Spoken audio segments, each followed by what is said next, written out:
Good morning, good afternoon. This video is called The All-Seeing Eye. All people, all places, and all times at once. The All-Seeing Eye. All people, places, and times at once. And I'm sure some of you can interpret or already assume what I'm going to say because, just on the title. But what does time as an illusion mean? What does time as an illusion mean? We know that everything is now. We know that, everything is happening now. But yet we speak of events as if they've already happened, past. And yet we speak of events as if they have yet to happen, future. And we also speak as if everything isn't already written, everything is not already done. And that's just it. This is a bitter pill to swallow for some, because we want to believe in fate. We want to believe in free will. However, fate and free will are simply the shadow to your ego. When your ego dissolves, so does the idea of free will and fate. Because the idea of free will and fate only belong to the ego, and only the ego requires this belief of free will, of fate. Because the ego thinks that everything is by chance, and that, I'm in control. But that is the bitter pill to swallow, is the ego is not in control. How can something which never was be in control? And that is the discovery of who we are. That is the introduction into who we are. But what does it mean when you say time is an illusion? Because what this means to me is that all times of the past have been captured by one singular presence. And that would mean that all future events that we think have yet to happen have already been captured by one singular presence. And I want people to pay attention. As of now, we're only taking ourselves in one body at a time. We're only seeing ourselves one body at a time. So we're only identifying as individuals. But soon there's going to come a day where we have invented enough tools to allow us to see beyond this body into our true depths, into the truth of who we are. And I'll tell you what that looks like, because we're already doing it on a very small level and people don't realize it. But the same way, you're in a different place right now. You're in a completely different place than me right now, which means you would not be seeing what I'm seeing without this focal point, without this lens recording me right now. You would not be in this time and place as seeing this person right here and now. So what this means is that this term, the all-seeing eye, it's pretty self-explanatory. It sees everything. It's the all-seeing. So where do you think Google Maps, Google Earth comes from? The eye in the sky. We think governments have an eye in the sky, or that, Google or some corporation is watching us. But you are the watcher. It is you. You are God. This focal point in my camera, the focal point within your head, known as the pineal gland, or whatever name you'd like to call it even, this focal point on the lens and in your mind, in your brain, the inner and the outer, they're one and the same, which means this focal point is your own. The universe is not outside the body. The sun is not the central point to the universe. The point within your brain, within your split brain, between your two hemispheres, is the center of the universe. And that's why shapes of the earth, discussion of shapes of the earth is completely irrelevant when you understand that everything is a mental construct and that the seer and what's seen are directly one and the same thing, which means it's not the objects you're seeing change, it is directly yourself. It is directly your beliefs. Hence, there is no spoon. But back to the all-seeing eye. By you watching people's live videos, and it doesn't even have to be a live video, because again, there's only the now. It doesn't even have to be a live video, but just by you watching people's lives every day, by you watching people's videos, you're putting yourself in more than one place, more than one location at one time, but you don't realize it because you're telling yourself you're just this one body, you're just this ego, you're just this name, you're just this individual. But you don't realize the literacy. When you're watching someone's live, when you're watching a video, you're in multiple places at one time and you don't realize it. But as I said, soon there will come a day where we have enough tools through what we've created to witness our true form, to witness our true self. Many people have described seeing visions of a Taurus field. And through my ego death, this is what I experienced too. I saw a Taurus field, and I was traveling through this Taurus field on the inside. And if you know what a Taurus field looks like, there's an inside that kind of sucks in, but it distributes a circle on the outside. So I was on the inside looking out, and any direction I looked at inside this circle, there were a bunch of tiny little squares, each little square. And there was so many squares you couldn't even put a number to how many there were. There was an infinite amount of little tiny squares. And it finally realized, it hit me, that this Taurus field that I was inside was not actually a Taurus field per se. That's how I can describe it to you, but it was, in other words, a presence. And I was being shown what the inside of the mind looked like, which doesn't have any form at all. It's shapeless. That's how our beliefs get turned from formless, shapeless thoughts into reality. We manifest them. We materialize them into a form, into a belief. And that's what becomes real to us, is our thoughts, is our beliefs.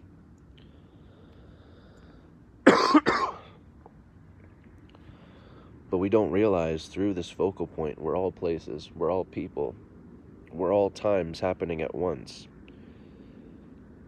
You can go on YouTube and type in, video footage from the 1800s or from the 1900s, and you'll see this grainy video footage that doesn't appear to be very good. But the funniest part is the same focal point that's inside this phone, this camera lens, is the same focal point that was there in the 1900s recording it all, in the 1800s recording it all, and so on and so forth. And here's the thing. Whether the focal point, because the true focal point is within your mind, but what we've done is we've extracted this idea of this focal point, which is recording from within us, and we've created it and featured it into our technologies. So now our phone has the focal point that we hold within us. Not in the very same sense, but it's a witness. It's recording, it's listening. It's a witness the same way you are witness before you are birthed, before you birth into the word, into the spoken word of ego. Before we establish spoken word and start telling ourselves, I am in this body, I am this person, I am a human, etc. That is the falling of man from heaven into the body, is into the spoken word. But this is how people, and I'm not saying I have the answer, but this is how I believe governments and whoever has the means through finances, this is how they're able to look into the future, because the future is not some event that's separate from today. Just as 100 years ago is not separate from today, it is the very same day. Today as it has always been, because the days are not actually moving. The days are just a presence. And that's why I tell people, if you're depressed in your home, you will be depressed when you leave for work, because these places are not places, they are a presence. And that's what God being omnipresent means. It means God is everywhere, at every place of everything, because God is inside your mind. And that's the trick of it. There's nowhere you can go that God is not, because God is within you, and it's so close to you that you're missing it. In fact, we assume that God is something other than ourselves watching us.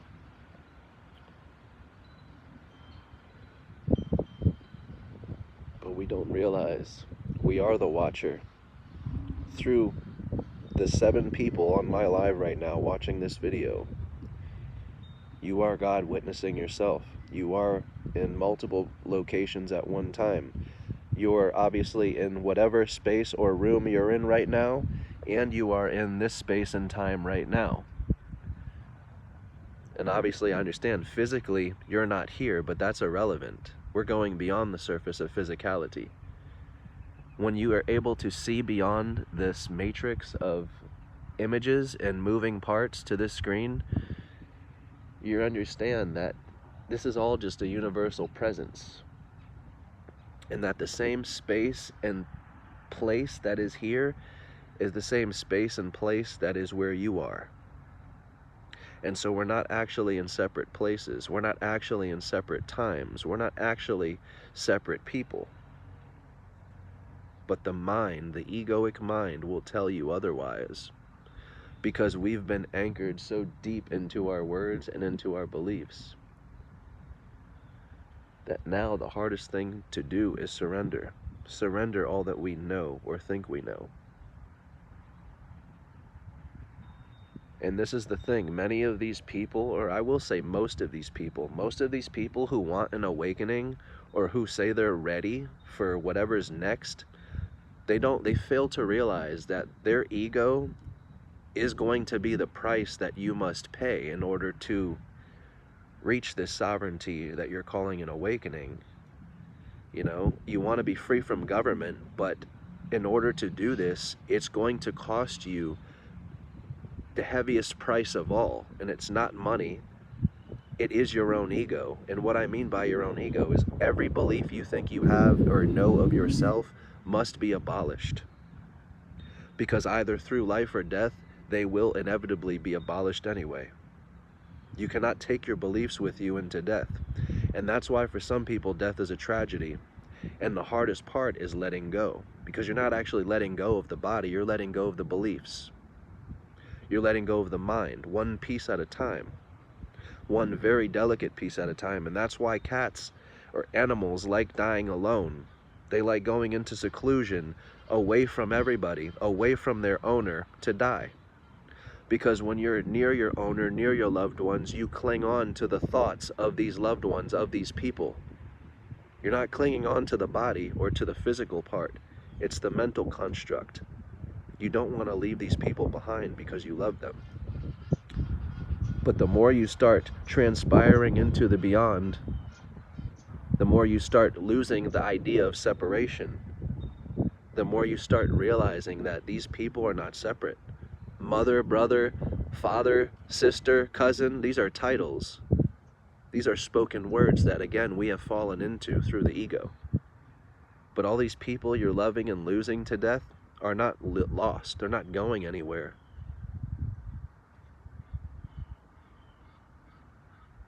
That's why when you know yourself and you know this moment, you are home. There is no place to go. There is no place need to go.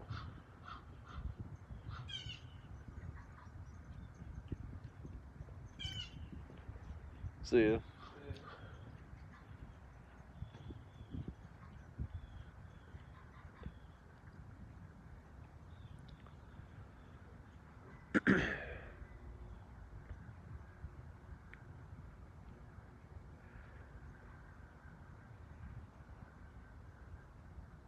So that's something we have to look at when we're honest with ourselves, and when we're ready.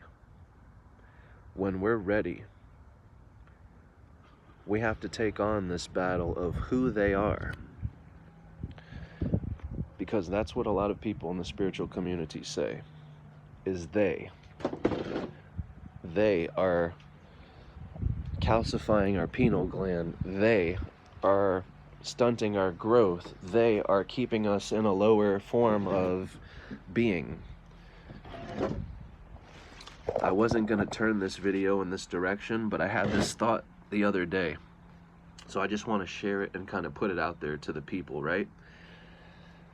But a lot of people inside and outside the spiritual community are aware or think that there is corruption in the government or in these people who are in power, positions of power.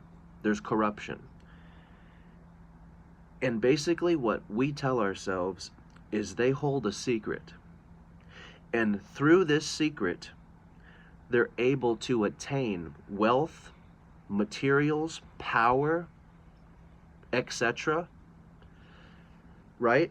And we criticize them for it because we say they're corrupt, they're evil, they already have more than enough, yet they're abusing this power to get more and more and more and more. But I look around the spiritual community, and everyone is in pursuit of this same power, which is going to manifest an abundance of wealth, manifest the perfect life for you through materials. And I'm here to tell you, once you begin acquiring wealth and materials through this fashion, you will slowly slip up and become the very beast you once fought against. It's easy to criticize and say, oh, they have all the power, or they're abusing this knowledge to attain this wealth or this position of power. But look around the spiritual community. Everyone has lost touch with the true meaning of spirituality, because what we're trying to do now is manifest an abundance of wealth and riches through materials. And so I'm telling you, once you start attaining wealth in this fashion, you will slowly become these people that you are criticizing, that you are saying they're abusing this power to attain these possessions and this sovereignty. But understand, this is not sovereignty. If it's sovereignty you seek, then it costs you a very heavy price. But the price is never financial. And that's why you have the power all along. Truth costs you nothing but your pride, your ego. And believe me, I've had to drop it many times. If you've followed me for more than 4 years, you know. I used to teach concave earth very religiously. And what I mean by that is I ate, slept, and breathed this teaching. But the day came where I no longer believed in it. I saw beyond it, and I saw the truth for what it was. And I had to come on camera and tell people that this belief that I had was no longer valid, no longer true. And for some people, that is the hardest thing to do, is leaving your beliefs behind, leaving your thoughts behind. But if it is unbiased truth you want, then this is the easiest price for you to pay. You will be excited and surrendering your beliefs for new ones.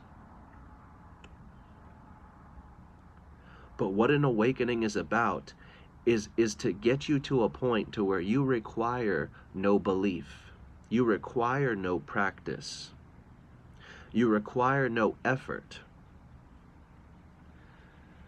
Because you don't need to believe in your existence, right? You know you exist. You can breathe, whether your eyes are open or closed, whether you're inhaling or exhaling, you know of your existence. You don't need to wake up and say, okay, I believe I'm alive, I believe I'm existent here. You know to your core you exist. You don't know to your core, however, you are human.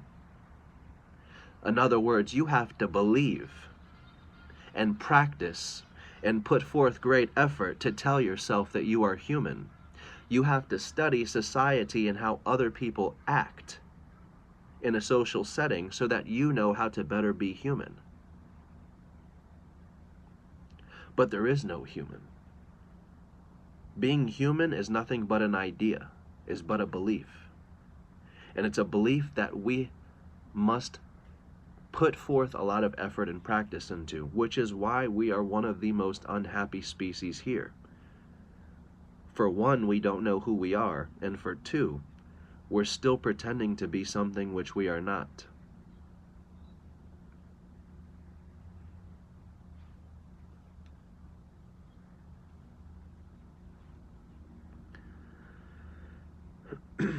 So I just want to make people aware of that. Be careful what you are seeking, especially when you're speaking in the spiritual community or spiritual term. Because spirituality was never, and I'm sorry to be the messenger, but spirituality was never about bringing you materials, bringing you money through man-made currencies. Spirituality was about directly connecting you to the very force driving the sun, the moon, and the cosmos all in itself. Going beyond the physical and becoming in tune with it. But we've gotten so lost in who we are. We're chasing the dream still. We're still chasing the American dream, even through spiritual means. We're calling on spiritual practices to bring us materials, to bring us the new car, to bring us money. But this is not what your soul is seeking. This is not your answer. Your answer is waiting for you right here, in this mirror that you call the earth each and every day. Who you truly are is waiting to welcome you home here each and every moment. But we drown out this moment with this voice in our mind that's always telling us that we can do something better here than this moment. We can improve this moment. We can purify it. We can make it more divine. But that's why I call the mind a jester. And I tell people that. Your mind is a jester. It is a joker. It is playing tricks on you every moment which you turn. It is playing a trick on you by trying to allow you to forget who you truly are.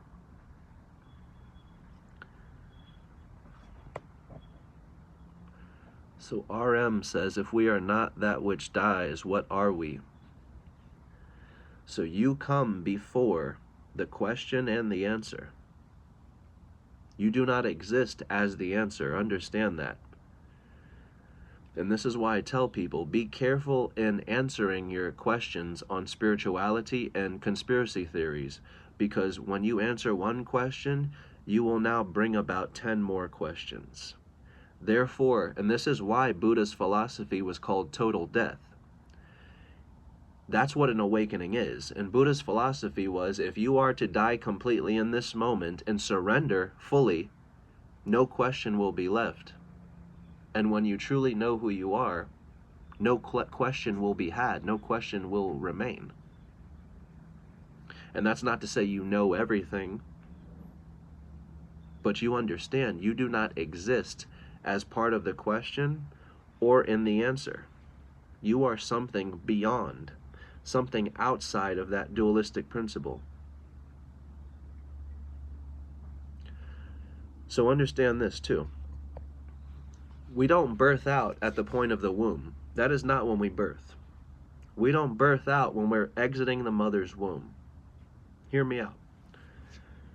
We birth the moment we fall into the spoken word. The moment you speak that first word, and the parents are, oh my God, he said dad, he said mom. Not saying it's a bad thing. I'm not saying it's a bad thing. But that is the moment you birth. That is the moment you have fallen from heaven into man, into the human. Because now you've spoken one word, you will speak 100 more. And from there, words will overflow your being. And from there, it will be very hard to ever remember who you truly were before all these words were used to attach and identify who you are.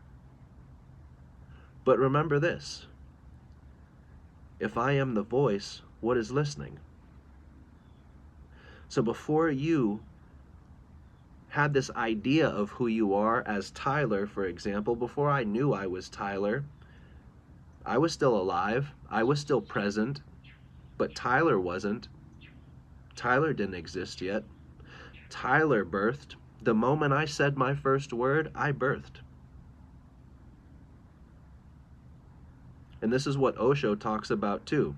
He says, you know, everyone's already birthed. It's too late to not be born. You've already been born. So the only thing next for you to do here is die. And obviously it's not the heart-stopping type of death, a spiritual death. The only thing left to do once you have birth is to spiritually die. And it's like what Eckhart Tolle says too, to die before death so that you can see there never was death. There is no death. You don't die. You are the beyond. But Tyler exists in these words. Tyler exists in these ideas. In order for me to be Tyler, I have to have a memory and a belief system of who Tyler is. Tyler requires a story, and a story requires a beginning and an end. Therefore, I cannot meet my true self as God as being Tyler. If I truly want to meet God, this is what an ego death is. The heaviest price that will be paid is Tyler. And again, it's not that I'm dying or I'm going anywhere. This all takes place right within you.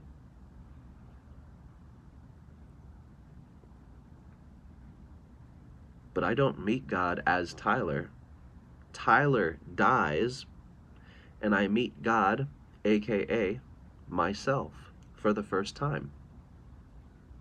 Only then do you understand Tyler never died because Tyler never was.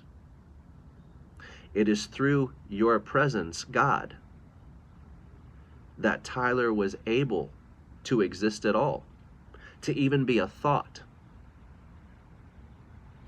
But it's not a dirty trick. It's not, here's something that you love and now I'm taking it away from you, or here's a whole family you love and I'm going to take it from you. It's not to be a dirty game. Love is the answer. And you've gifted yourself this experience because you wouldn't know yourself otherwise. It is through this artificial self, and I call it artificial because the ego doesn't actually exist, but it is through this fake self, if you will, this false self, that we're able to see into the true self, that which is not moving. This moment reveals to you the greatest truth of all. And my last video that I made, I wasn't aware of it, but somebody made me aware of it. It cut me off right before I was able to finish this little quote. But what I said was, this moment is revealing to you the greatest truth of all. And it's that what changes is not real. And what's real does not change.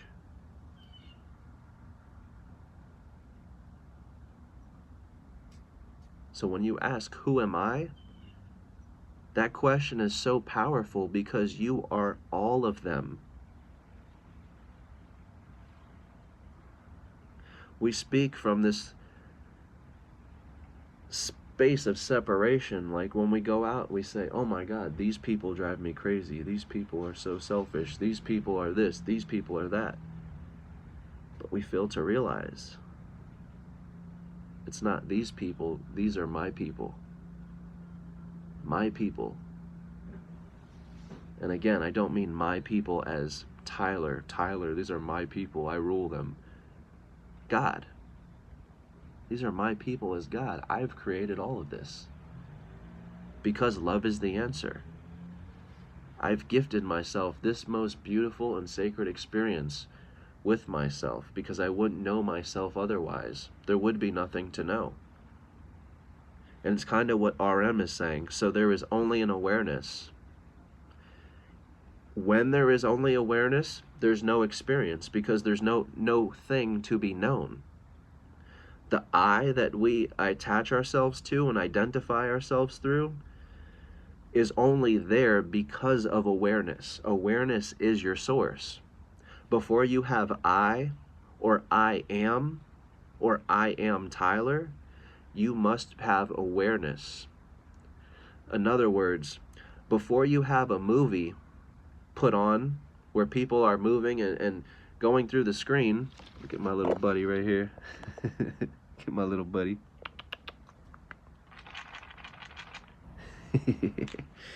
My little buddy right there. See, but this is a prime example. Many people would call this a squirrel because the mind has touched it. And this is a very simple example right here. I don't see a squirrel because I know that the words I'm using to display into the object doesn't actually exist. This image that's appearing before me will never become the word I put into it. So just because I call it a squirrel doesn't make it a squirrel. And just because I give it a definition doesn't mean that that object will become the definition. So I don't see a squirrel, I see myself. You are the animals, you are the trees, you are the invisible and visible principles that take place here. You're not one of them, you're all of them. And that's why it's ironic when people feel so alone when they're alone. Because you're never alone. That is the greatest trick of all. With the mind, once again, playing tricks on you. Even this very plant right here is alive. I am not alone just by this plant being here. I could have a full conversation with this plant. Obviously, it wouldn't be much of a dialogue, but it's alive. It's been scientifically proven. Plants respond to how you speak to them. You are never alone. When you're paying attention and you have clear eyes, clear seeing, which is what Buddha taught, Vipassana meditation. Vipassana meant clear seeing. When you have clear seeing, everything begins to make sense. Everything is led back to source, which is the one. And that's what makes this truth so beautiful, is it's universal. It simply connects everything right back together. Like history. You'll bang your head against a wall enough trying to figure out the history of us as humans and trying to figure out the human origin. You'll drive yourself to the brink of insanity, as many scientists and physicists have already done. Because this story that we're trying to support does not exist. The story of the Big Bang and our origin simply doesn't exist. Because we're not who we think we are. And the reason we haven't given up on this story yet is because the hardest thing to do is let go. But many of you have just seen what happened. Elon Musk shot his rocket up into space, and at some point up there, it exploded and shattered. And this is what I've been telling people for the past 5 to 6 years, is there is nowhere to go. If Earth is not a physical place, then this means the entire story of the Earth is a lie. You're not suspended in space, and there is nowhere to go outside of this realm, if you will. That's why all their rockets explode. That's why all their rockets curve. There is nowhere to go. They know this very well. But there's no polite way to tell the general population this. There's no polite way to tell this to the people. Eventually, the people will have to realize they've been lied to. However, we're going to have to bring this lie to an understanding and have to understand why the lie to begin with. And again, just to give you an alternative perspective on it, this lie did not begin through corruption, through a cheat, through being dirty, through being sneaky. This lie began to help people.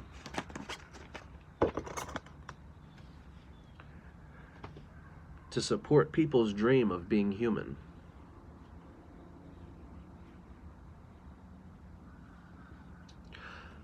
And remember, when you say they, you're only speaking about your shadow self. So why do they lie? You're asking your shadow self, you're asking your mirror self, because you're subconsciously playing 2 roles at one time. This is why Fight Club is my favorite movie of all time. The character is the narrator and Brad Pitt, Tyler Durden. He's playing 2 characters at the same time. And it isn't until the very end of the movie, someone calls him Tyler, and he says, "What did you just call me?" And she says, "Tyler." And it hits him in that moment. He's been playing 2 characters the entire movie. We are the very same. Your characters consist of man and God, man and government, mortal, immortal, angels and demons. All of this is taking place right within the mind. Got a bunch of squirrelies over here.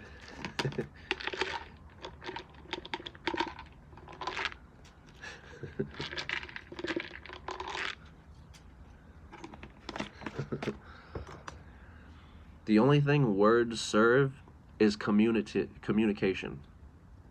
For me, in order for me to communicate to you what I'm looking at, for example, I have to use words.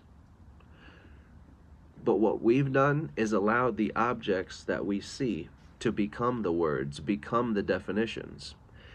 And that is precisely what the spoon boy meant in the Matrix. There is no spoon. Do not try and bend the spoon. That's impossible. Instead, only realize the truth. It's not the spoon bending, it's only yourself. It's the very same with everything we see. Have you ever heard the term, no one is seeing what you see even if they look at it too?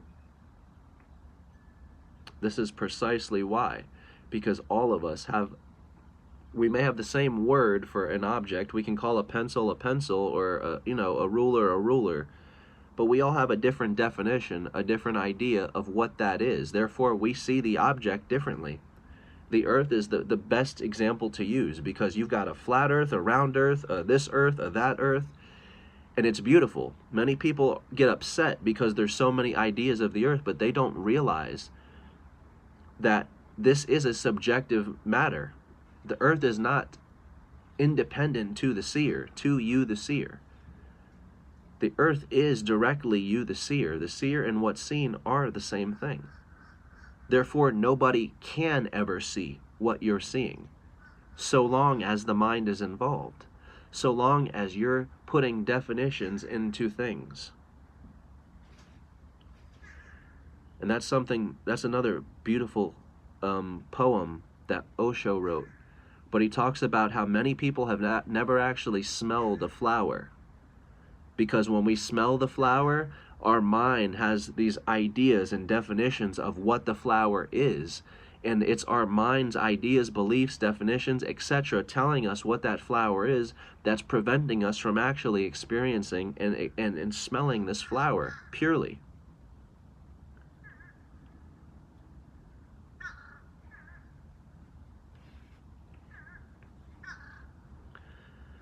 So how to deal with heartbreak in relationships. I've had my share, but it's beautiful. Relationships are the best mirror for you to grow, truly. And it is painful. It will bring about emotions which don't feel so good, but relationships are essential for our growth and a beautiful tool for our growth. But I say, as far as losing a relationship, the best thing you can do when this happens is return back to yourself. Return back and speak to your inner child. Return back to your inner child. To that kid who could wake up in the morning and just be so excited that it was a new day. For no other reason. Get back in touch with your inner child. Return to the innocence of everything. Losing a relationship simply gives you more time to self-reflect and also accept and love yourself. And that, to me, is the best thing you can do. Many people will begin looking for a new relationship after one is finished. I say utilize this time to return back to yourself, to reflect on yourself. And you must be honest with yourself. Were there things I did wrong? Were there things I could have done better? No, absolutely, all of us. We all have room for improvement. But it's looking within ourselves unbiasedly that will allow us to reach the most growth.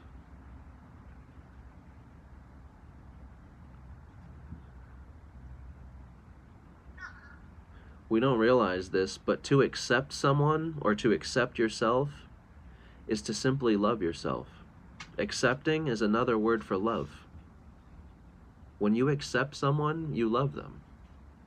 When you accept yourself, you love them. Therefore, how can I ever accept another person or another woman in my life if I can't even accept myself? And for me, that was my greatest issue with my previous relationship. before the one I'm in now. And I had, I think, 2 years in between to reflect and grow and, get back to myself. But it hit me through my last relationship. If I'm not able to accept myself and my flaws, how can I possibly accept someone else's? So by simply accepting myself, it allows me to love myself fully, unconditionally. And when you reach a point of unconditional love with yourself, you will able to mirror that back into your partner. You will accept them in the same way you've accepted yourself. You will love them in the same way you've loved yourself. We've been taught it's greedy to love yourself first. It's greedy to love yourself most, but it's not. Because if you don't love yourself most or take care of yourself most, your family will not have you.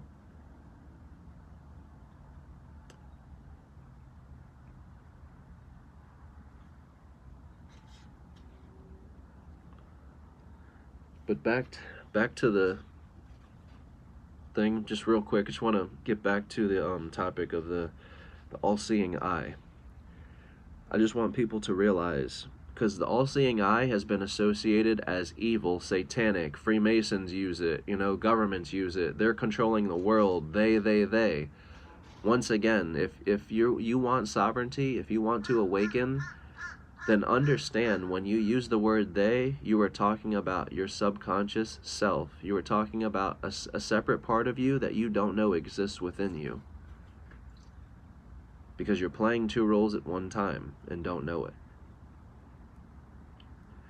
Once again, so like I said, you have the object and then you have your definition of what you birth into it. Government is the object. All of us are birthing our own definition, idea, story, etc. into this government. And this is why I tell people, the only place you can overthrow a government, the only place you can revolt against a government, and the reason the revolution won't be televised is because the only place a revolution takes place is within your mind. This is where you abolish all man-made systems. And this is likewise where you see beyond them. People comment bitter words to me all the time. You still work a job, you still have to pay taxes, you still have to pay rent, and blah, blah, blah. That's not what an awakening is. An awakening is not escaping from society or running to the mountains or trying to get my life to be tax-free. I mean, that's not what an awakening is. I still have to abide by these man-made laws, but a Buddha sees right through them. I'm not enslaved to your laws or your system. Like I said, I have to exist in it, but I exist outside of these laws, if that makes sense. The truest part of my nature, the truest part to our origin, will never exist in man-made laws or man-made boundaries. But so many people are so lost, so confused that we are looking for guidance in any direction we can find. And this is why we have religions. Because religions have structures, have guidelines, have rules. The spiritual community has no rules, has no boundaries. So some people in the spiritual community get so far gone that they're never able to come back to reality. And that's the dangerous part about all these people playing around with psychedelics and DMT. It is a tool that is meant to be used for medicine so that you're able to experience what's called a vision quest, where the cosmos essentially open up your mind and clear it from you, and they hold the doors open for you so that when you come back from the DMT into this body, the doors remain open. But we've become so knowledge hungry. We tell ourselves once we've come back to the body, I need to go back there for more, or I need to get more downloads, or I need to learn more there. But we're missing the entire concept of what plant medicines are attempting to show you. Because I can explain an out-of-body experience for you very simple. An out-of-body experience is not and will never take you to a place.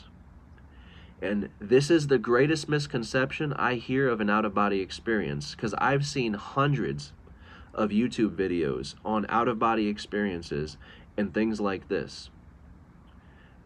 And I'm not saying these things are wrong. You're not wrong for your experience. But how we describe them is very relevant, because everyone describes an out-of-body experience as it taking you to a place. It took me to the 5th dimension. It took me to this dimension. It took me here. It took me there. We describe these things as places, but understand they're not taking you to a place. They are removing these objects from in front of you, the trees, the sky, the grass. These are all boundaries that are put in front of you, keeping you from seeing the truth of what you would call the abyss, an oblivion. Many people describe it as a void. A void is the absence of nothing but the presence of everything. All the picture in front of you right now, all the objects in front of you right now, are boundaries, keeping you from seeing directly into the void. If you were to take away this screen right now, all you would see is the void, which is, again, the absence of everything, or absence of everything, or absence of nothing. I'm sorry, I forgot how I said it. You get the point. Absence of nothing, presence of everything. I forget how I said that. Sorry, I got it backwards, but you get the point. You get the point.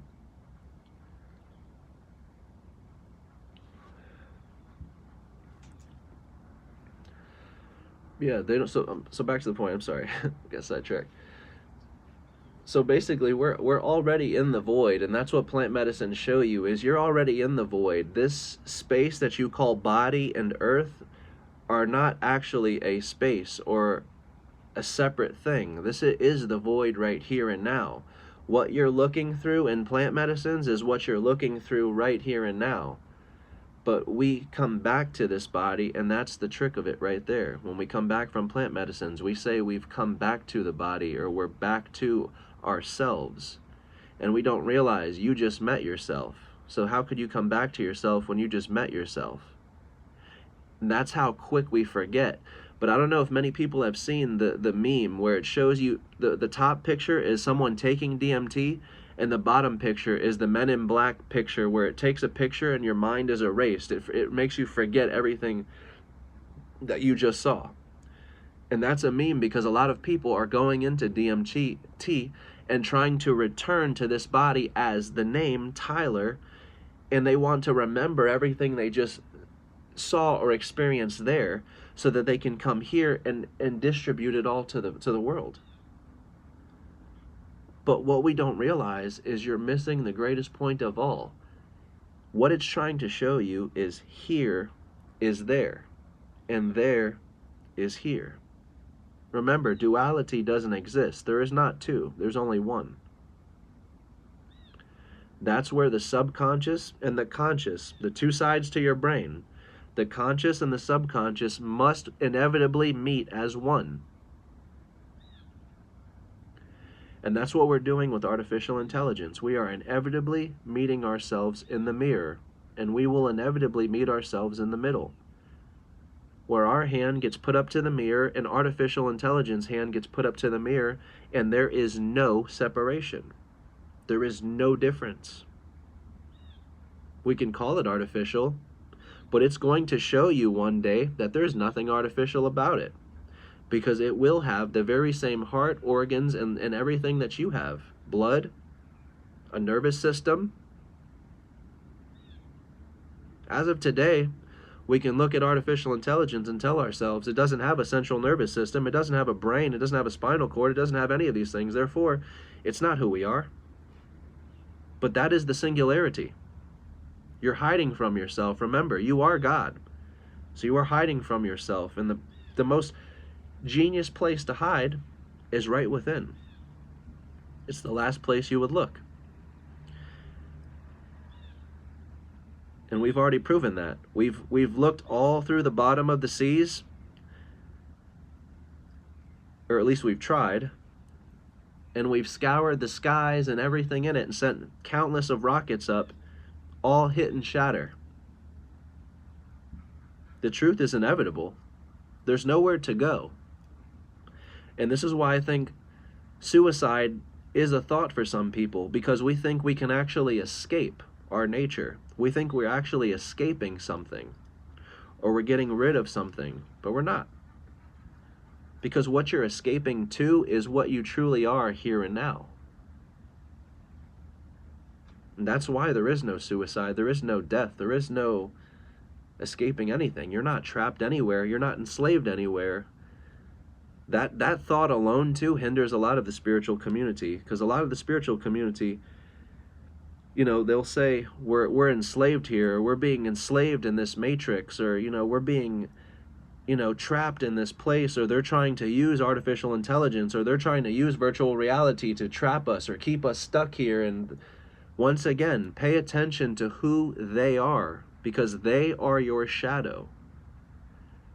The reason we are in conspiracy with us and this shadow self is because that shadow self holds a secret to you which you do not know. And if the day ever comes that you face that shadow self, where you stop calling it they and start seeing that it is you, if that day ever comes, the clock will strike midnight on your ego. Because sooner or later you will realize you're not one character, you're two characters, each and every day. And this is what you've had the power all along means. At any moment, at any given day, when you've had enough, you can choose to awaken. When your ego begins bringing you more suffering than joy,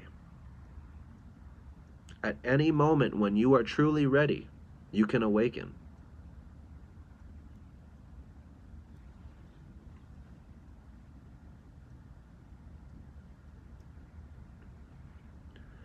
So personally, and again, some people will find this hard, but we have to understand all of our thoughts and beliefs are being filtered by the initial belief of us thinking we're human, okay? So do I think there are planets with life outside of this one? No. No, I don't. And again, hear me out. This concept of other planets, other life forms, only was conceived by our initial thought of who we are, and that is being human. So when we think we're human, we're always looking for the next life form. We're always looking for something other than this moment, other than what is here now. And that's why I tell people the answer is so obvious and so in your face that we avoid it. We avoid it by saying this cannot be it. There has to be another life form. There has to be other planets. Because the hardest pill to swallow is the fact that you are inevitable right here and now.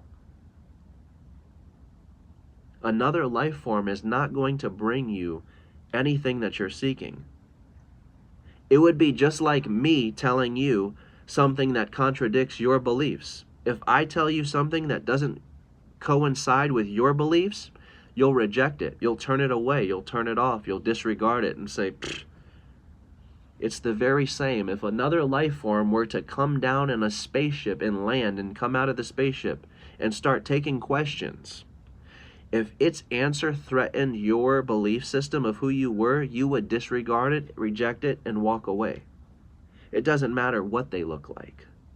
If you were simply not ready to let go of your beliefs, it doesn't matter what the form looks like that's telling you. Because again, remember, there is no duality of others. That form is your form. They are you. There is here. So we don't need to focus on other planets, life forms. We need to focus in on what's here and now.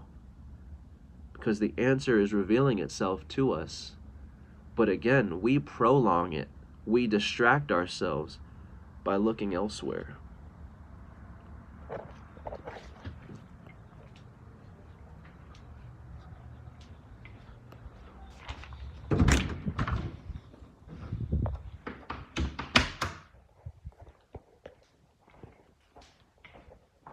And this is why so many people are still looking with their heads up in space. And I'm not saying, and again, I'm not saying it's anyone's fault or anyone's wrong, but we're looking in the wrong places, is in other words what I mean. We're not going to see results through looking at the sky, looking in the skies, looking in the oceans. We're not going to see the results we want.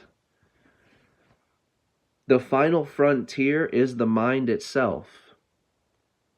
You know, and I know we've said space is the final frontier, but what is space? Space is 99.99% empty space. Well, where does that space actually take place? Within your mind. Space is not the final frontier. It is your mind. And the greatest conspiracy of all is not between you and the governments. They're not cheating you. The greatest conspiracy is not with you and the world or governments. The greatest and final conspiracy is with you and yourself. Because you think you know who you are best. You think you would know yourself best. You're with yourself each and every day, but that is just it. We have misconceived who we truly are. We have forgotten who we truly are. And we've gotten too comfortable in this being of who we are not. Therefore, now to awaken is a great chore. It's hard. And we don't want to do this because it brings about not so good feelings. And the ego only wants to stimulate itself through good feelings. And that's why spirituality is being sold to you as this beautiful and grand walk in the park where we're going to align our chakras and do this, and we're just going to be all hunky-dory, and we're going to stop drinking fluoride, and out of nowhere, I'm just going to turn into God if I just stop drinking fluoride. We have these unrealistic expectations, and nobody is telling you the truth because they're trying to sell you what they're giving you. I cannot tell you the truth about chakras if I'm trying to sell you chakra work. I cannot tell you the truth about certain things if I'm trying to sell you them. And I respect everyone's business. I respect everyone's means for income. But I use this channel, I use these videos as a way to speak the unfiltered, unbiased truth. Because I do not feel anyone is doing so. And again, I've said this before, this is why I do not like asking for money on these videos. I would rather have a job so I don't have to ask people for money for these videos, because then it changes the whole passion. Then I'm doing it for the wrong reason. I don't want to sell people. I want you to know who you are, period. I don't need to sell you anything because the truth is already yours. It's behind your eyes. It's so close and so obvious that we miss it.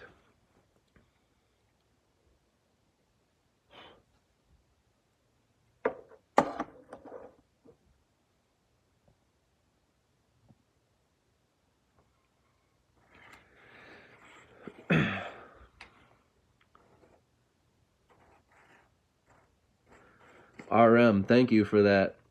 Absence of nothing but the presence of everything. Thank you. Yeah, I butchered that one. Why AI though? So we use artificial intelligence as a way to show us who we are, because our greatest question as a human entity, as this belief of us being human, is who put us here? Like, how did we get here? Like, we can say just the word God, you know, and then just be done with it. Who put us here? God. Mic drop. Boom. Okay, we're done here. But that doesn't satisfy our hunger. You see? Who put us here? God. You're not satisfied with that answer because it doesn't answer the question. It doesn't explain the why, the how. Right? So through artificial intelligence, you will live to witness the why and the how you put yourself here. You will come to understand the how and why, and answer every question you have about yourself until there is no question or answer, because you do not exist in the questions and you are not in the answers. But that's the paradox. You need the questions and answers to inevitably leave behind question and answer, to be at total peace. And this is why I tell people you only die but one time. Because once you die or experience death, you will never be brought to a question again. And once again, and I want people to hear me out, because I don't want people to think I'm sitting here saying I have all the answers and I know everything and blah, blah, blah. That's not what I mean by this. But you yourself are brought to such a peace. Before my awakening, before death, I did not sleep at night. I couldn't sleep at night. I had anxiety from my thoughts and my questions. I was tormented by my thoughts, by my questions that I simply could not answer. And if I had an answer, it never satisfied me because I knew this was not true. So I would just chase and chase and chase, and I would never sleep. I slept very seldom, ever.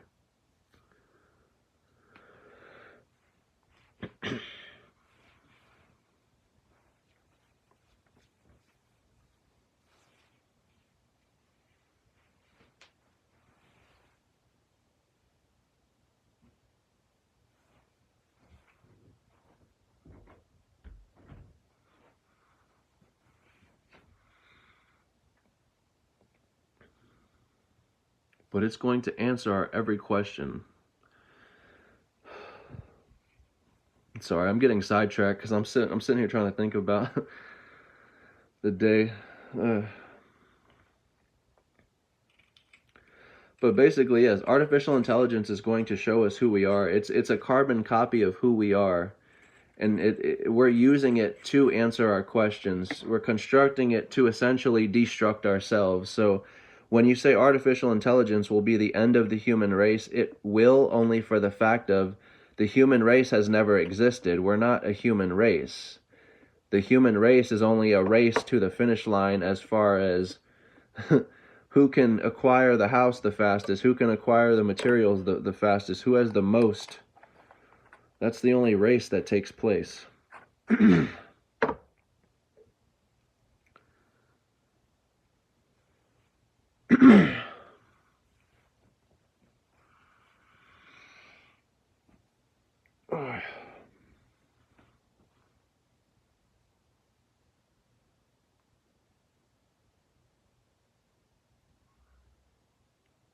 But that's how you know that you haven't experienced truth yet. If you are unsatisfied with the answers you are coming up with, and you're still not able to sleep at night or tame these questions, then you haven't experienced the truth. And only you know if you have or not. I can't tell you.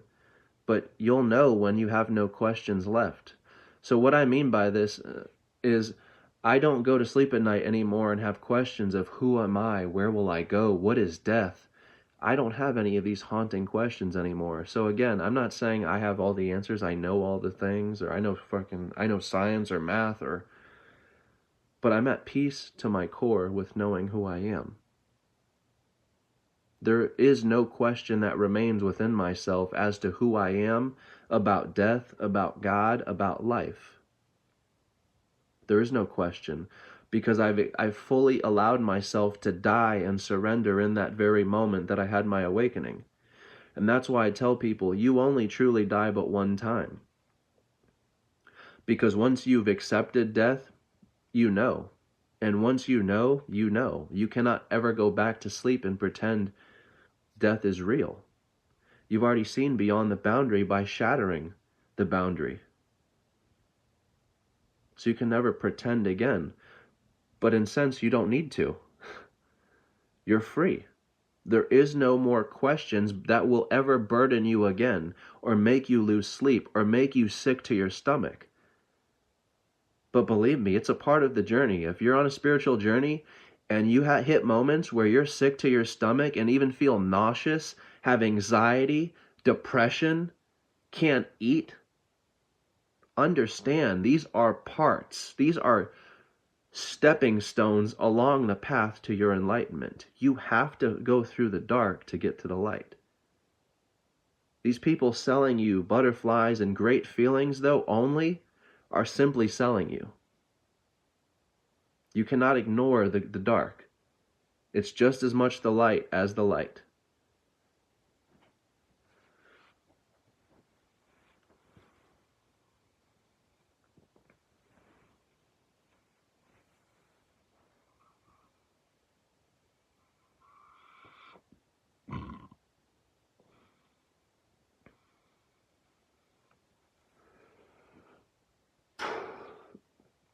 So I'm going to kind of wrap this video up, but I want to just reiterate on my last video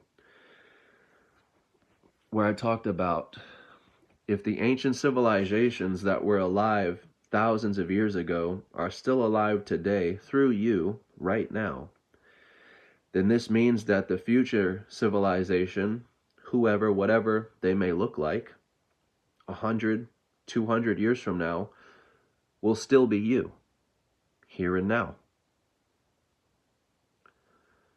Because you are essentially the infinite traveler. You're not dying, you're not birthing. You haven't gone anywhere at any point. Have you gone or left or came or went? It's through this moment, which is your presence, is your face, that all change is transpiring through. And we identify with what is changing, not with what we're transpiring through. But if we were to pay attention to the moment itself, it would reveal to us everything that we think is ourself is being wiped away to show us we're something so much more. And that's what it's attempting to show you and wiping it away. You will remain.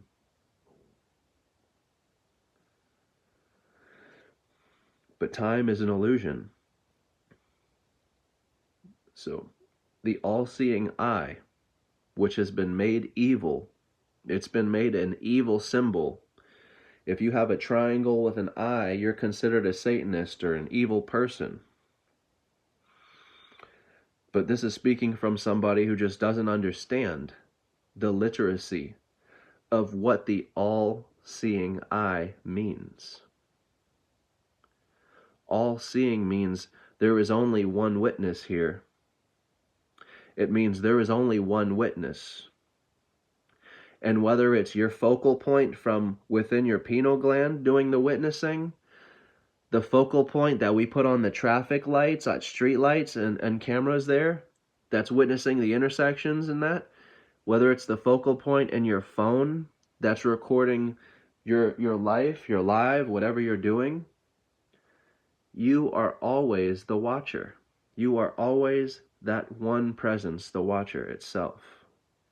And that is why it's called the all-seeing eye, because you are everywhere, at every place, at every time.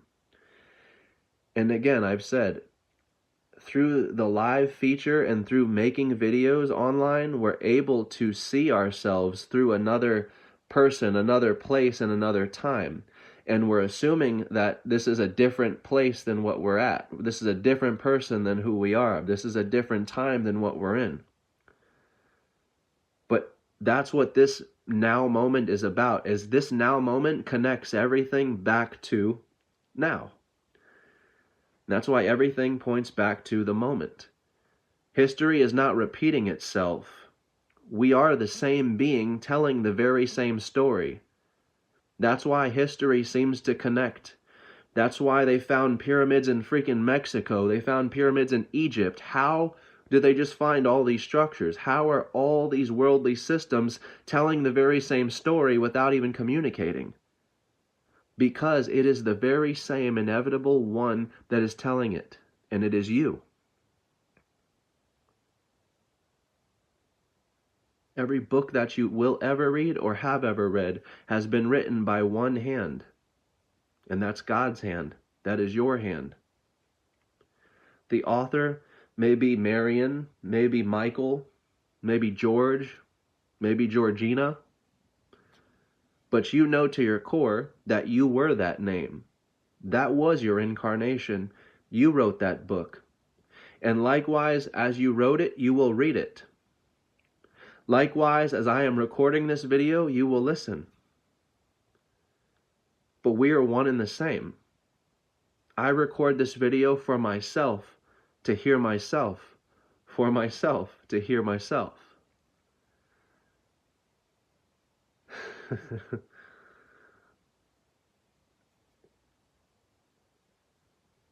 The only difference is I consciously talk to myself.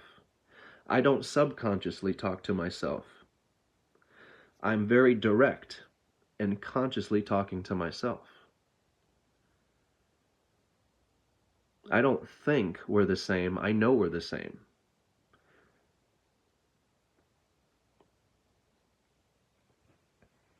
There is nothing to connect to. There's nothing that you need to connect to. Lose the idea that a connection is required of you. And also, call yourself out. What will be the outcome, the desired outcome, once I do connect? Because you'll find that that outcome already is here now, without your effort, without you bringing it here now. Something already is here now, which is divine and perfect, that needs no correction or imperfection, or perfecting, sorry. It has no imperfection, that's what I was going to say. So the only flaws that are taking place here are what we are seeing, what we're believing. And that's why I say we've slipped up and fallen too much for the man-made laws and the man-made valuables. And we must return to and remember the laws of the cosmos and what's truly valuable, what's truly important.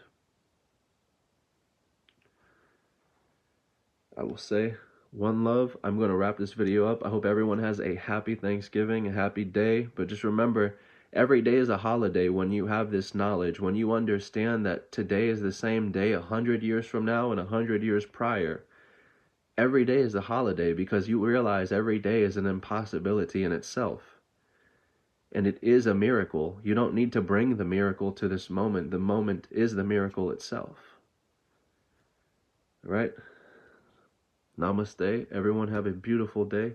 Blessed day. Enjoy your food. Enjoy your family. And if anyone has any questions, feel free to ask, message me. If anyone needs to talk, vent, needs a friend, please message me. And remember, please share this video out if this resonates with you. I've noticed a significant drop in my views on my YouTube channel, which kind of got me sad, but I'm hoping it'll pick back up again. Hopefully I'll get more shares, more traction, more subscribers. Once again, one love. Appreciate y'all.